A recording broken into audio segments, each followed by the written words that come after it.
नमस्कार. या नाश्ता करायला पोरांची आज सकाळी शाळा, त्यामुळे डब्याला लवकर शिरा केला होता. नाश्ता करायचा आणि आपण आता जाऊ मळ्याकडे.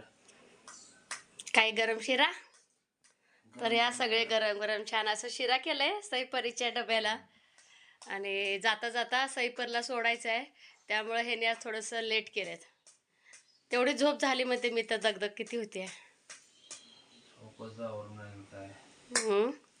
बरं ते फवारायचं कधी आहे मक्याला? पाणी द्यायचं झालं. तो पण का होत नाही ना त्याला? पाणी द्यायचं व्हायला पाहिजे ना. हां, म्हणजे जिथं तुम्ही दार धरताय तिथंच काय रान हाडकायला पाहिजे, परत फिरायला येत नाही ना त्याच्यामध्ये. 2 दिवस का? चला. आज ते तुरीला कशाला तुम्ही हे करायला लागलाय ती रत्नाकर काका कोळप तुरीला का? बरं ते कोळप कसं कशासाठी मारते ती, का मारते ती दाखवा की सगळ्यांना. आ पेलेत आई. तर आई आमच्या आंघोळ करायचे आहेत. तर सईपरीचं आवरल्याशिवाय आई आंघोळ केल्या नाही त्या. तर इथं चाललंय आपलं हेअरस्टाईल परीचं यांचं नाश्ता. मी जाते आता माझ्या कामाला, मला करायची आहे देवपूजा. परे आयडेंटिटी आहे तुमचं काय बाटली भरली ना तुमची? यांची बाटली नसते तर मोठ्याचे मोठं 5 लिटरचं कॅन्ड असते का नाही परे बाबांचं. तुरी कोळप निकाल चालू होते. काल अर्धी पट्टी त्यानं काढली आणि आज अर्धी पट्टी झाली. एक सारा राहिला नाही, त्या टाईमपर्यंत होऊन जाईल. पण कोळपले कसं दिसते बघा. आता बाजरी पण बघा आणि तुरी पण पूर्ण घाण निघाले. फक्त आता त्या काकडीत जे आहे तेवढं आता बायांकडनं खुरपून घेऊ आपण. तुरी पण चांगले उगवले, बऱ्यापैकी गवत निघाले. आता कसं दिसतंय आणि काल कसं दिसत होतं.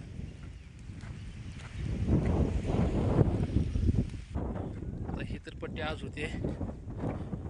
आता दुसऱ्या पट्टीमध्ये बघू गवत आहे का, असेल तर उद्या त्याला सांगायला लागेल कधी पण ये म्हणून.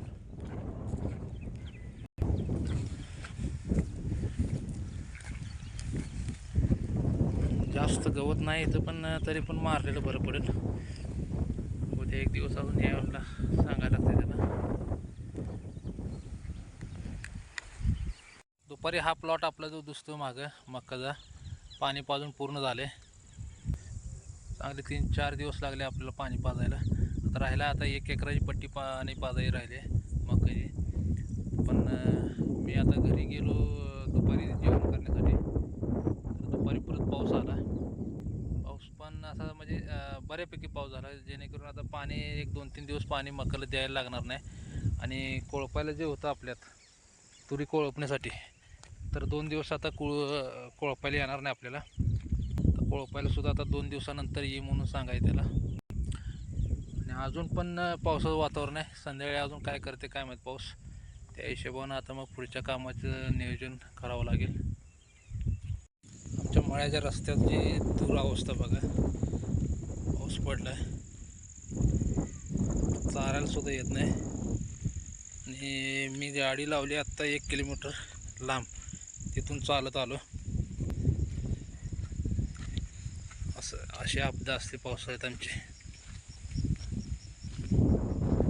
तुरी बाजरी मका चांगली आलीच. आणि इकडं बघा हे मूग पण 1 नंबर आले.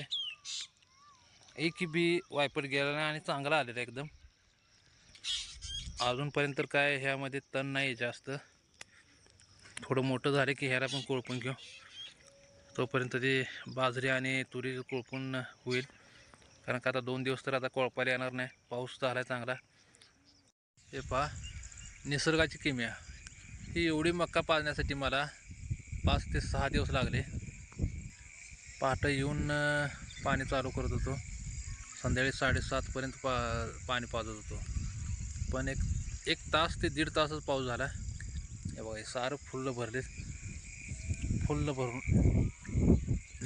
आणि पाणी पाजायचं झालं आणि दुसऱ्या दिवशी पाऊस पडला. हा आपली दुसरी जी मका आहे ती पाणी पाजायची राहिली होती, त्या मक्याला चांगलं झालं. आणि ह्या मक्याला पण आता गोडं पाणी झालं, चांगलंच म्हणायचं. ह्या पट्टीला पाणी द्यायचं अजून राहिलेलं होतं बाकी. पण पाऊस थोडा बारीक झाल्यामुळे मी पाणी चालू केलं नाही आणि आज भरपूर पाऊस झाला. हे बघ पूर्ण सारं भरलेत, पण ही खाली एकच पाडक भरले, वर असं नाही, वरच्या बाजूला मोकळं आहे. पाऊस तर भरपूर झाला आहे. पाणी जे चालू होतं आपल्या मक्याला पाणी द्यायचं होतं ते वाचलं. विशेष म्हणजे गोडं पाणी झालं मक्याला, बरं आहे. आणि पेंडिंग कामं जे आहेत ते तर करावं लागणार आपल्याला. जसं की आळी पडायला आले, कुठं तर दिसायला लागले, पांढरे झालेले आहेत, आळीचं औषध घ्यायला लागणार आहे. पण आतनं फिरायला येणार नाही, 2 दिवस तर कमीत कमी आपल्याला आतनं फिरायला येणार नाही. युरिया घालायला लागेल. युरिया पण 1-2 दिवसात जर पाऊस नाही पडला, पावसाचं तर वातावरण आहेच, पाऊस जर नाही पडला तर युरिया घालून घ्यायला लागेल आपल्याला. आणि तुरी कोळपणं चालूच आहे, अजून काय पूर्ण झालं नाही. 1 पट्टी फक्त झाली, अजून 3 पट्ट्या बाकी आहेत आपल्या. आणि पाणी द्यायचं म्हणाल तर पाणी कमीत कमी आता 20-25 दिवस जरी पाऊस नाही आला तरी पाणी नाही दिलं तरी चालेल. कारण का 20-25 दिवस जरी म्हटलं तर 20-25 दिवसात थोडा का होईना पाऊस पडतोच. परत पाऊस पडला की पाण्याची काही गरज नाही आणि पाणी लगेच लागेल असं काही वाटतच नाही. दरवर्षी कसं व्हायचं, पहिले जे 4 ते 5 नक्षत्र आहेत त्यात काय पाऊस आमच्या इकडं पडतच नाही. त्यामुळे 3 ते 4 पाणी मकाला होतात तेवढे द्यावे लागत होते. पण आता पहिल्या नक्षत्रापासूनच पाऊस चालू आहे. वापशावरती पेरणी पण झाली, नंतर पाऊसही झाला आणि इथून कसं होतं, थोडा थोडा पाऊस पडत जातो, त्यावेळी मका त्याच्या पावसाच्या पाण्यावरती येऊ शकते. पाणी द्यायचं काय जास्त आता ताप नाही, लागलंच तर द्यावं लागेल, नाहीतर पाऊस पडला तर काही गरज नाही पाणी देण्याची, अशीच मका निघू शकेल. तर 2-3 दिवस तर काही कामं राहणार नाहीत. चला तर मग भेटू परतच्या ब्लॉकमध्ये.